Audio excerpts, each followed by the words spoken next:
فجر کے لیے میں نے الارم بھی لگایا تھا لیکن پھر بھی آنکھ نہیں کھلی۔ بہرحال اٹھنے کے فوراً بعد نماز قضا کریں اور استغفار کریں۔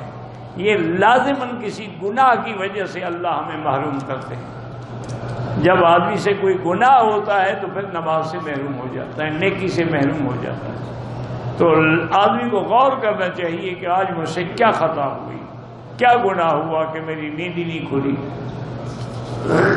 اللہ والوں کا ذریعہ عالم ہوتا ہے نا کہ ایک بزرگ تھے اللہ والے، وہ صبح کو رات کو سوئے تو صبح کو شیطان بدبخت نے ایسا آ کے ان کو آرام پہنچایا۔ وہ آ جاتا ہے نا مساج کرنے کے لیے، تو حضرت کی تہجد رہ گئی۔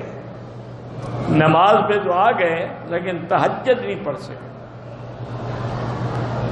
سارا دن حضرت روتے رہے اور نفل پڑھتے رہے اور اللہ سے معافی مانگتے رہے کہ یا اللہ کون سا ایسا گناہ ہوا کہ میں تہجد سے محروم ہو گیا۔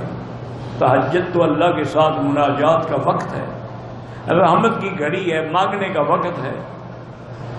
اب دوسری رات جب سوئے تہجد کے وقت سے تھوڑا پہلے شیطان نے خود آگے اٹھایا کہ حضرت اٹھو تہجد کا وقت ہو گیا۔